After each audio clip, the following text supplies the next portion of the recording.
గుంత పొంగులండి. గుంత పొంగులకు కావాల్సిన పదార్థం ఇడ్లీ పిండి అండి. ఇది వచ్చి ఇడ్లీ పిండితో గుంత పొంగులు అన్నమాట. కొంచెంగా సోడా పిండి, ఉప్పు వేసి మీకు ఎంత కావాలో అంత పిండి కలిపి పెట్టుకోవాలి. కావాల్సిన పదార్థము ఎర్రగడ్డలు, ఒక 2 ఎర్రగడ్డలు, పచ్చిమిరపకాయలు కొంచెము, ఒక 5-6 పచ్చిమిరపకాయలు, కరివేపాకు,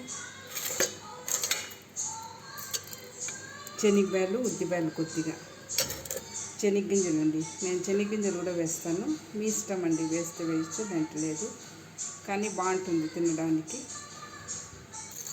ఒక కడాయిలో కొద్దిగా నూనె పోసుకొని కొంచెము కాగనియండి. ముందుగా శనగగింజలు వేసుకున్నాక ఆవాలు కొద్దిగా,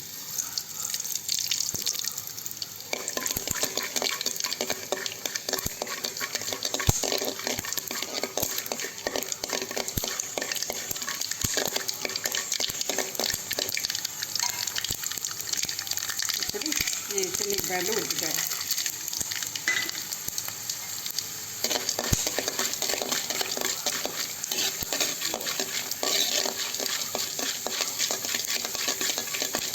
కొంచెం సిమ్లోనే పెట్టి కాల్చుకోండి.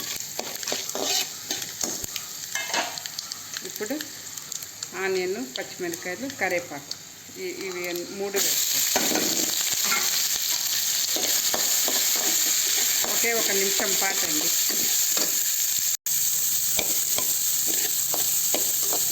ఎర్రగడ్డలు ఎక్కువ వేగకంటే కూడా పర్వాలేదు, ఒకే 1 నిమిషం చాలు. ఏంటంటే మనము అది గుంత పొంగల్ దాంట్లో వేస్తాం కాబట్టి దాంట్లో బాగా ఉడికిపోతుంది. చాలండి వేసేసి ఇప్పుడు మనము ఇవి వేయించినవి వచ్చి దీంట్లో వేసుకోవాలి. అలానే కొద్దిగా కొత్తిమీర వేసి కలుపుకోవాలి. ఎక్కువగా గట్టిగా లేకుండా కొంచెము మీడియంగా ఉండేలాగా కలుపుకోవాలండి. ఎక్కువ గట్టిగా ఉంటే కూడా తినడానికి గట్టిగా ఉంటుంది కాబట్టి కొంచెము ఇంత థిక్నెస్లో ఉంటే చాలండి. ఇంత థిక్నెస్లో ఉంటే చాలు.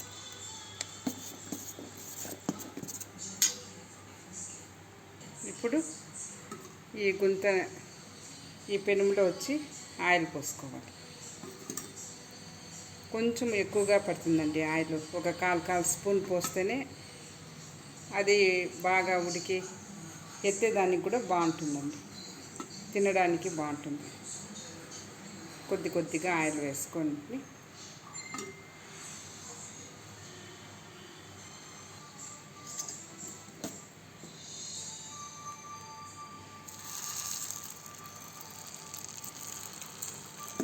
కొద్దిగా వేసుకోవాలి.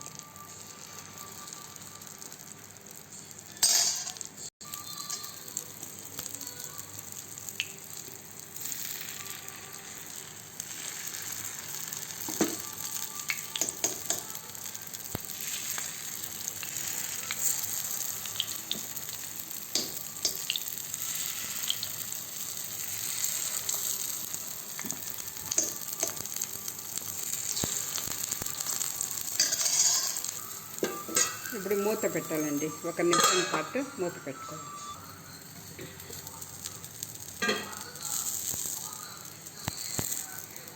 ఇప్పుడు చూడండి,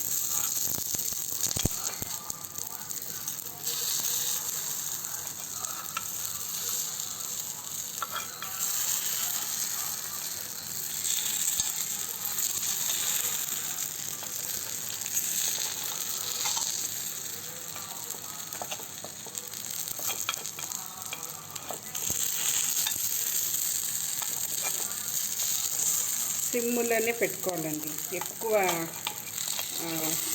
ఎక్కువ మనము స్టవ్ ఎక్కువగా ఉంటే కూడా మాడిపోతుంది, తినడానికి బాగుండదు. కాబట్టి కొంచెం సిమ్లోనే మనం ఇది చేస్తే బాగుంటుంది. కొద్దిగా ఆయిల్,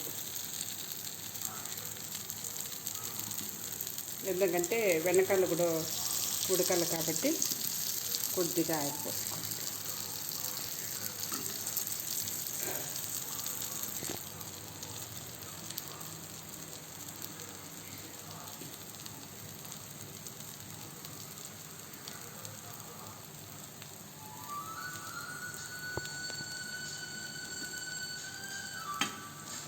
ఒకసారి ఇట్లా తిప్పుకోవాలి.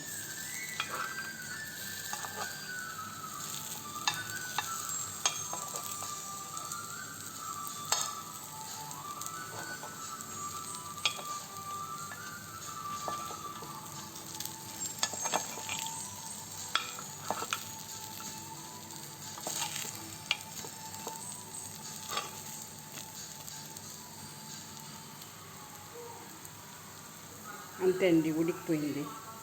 ఇప్పుడు ఇది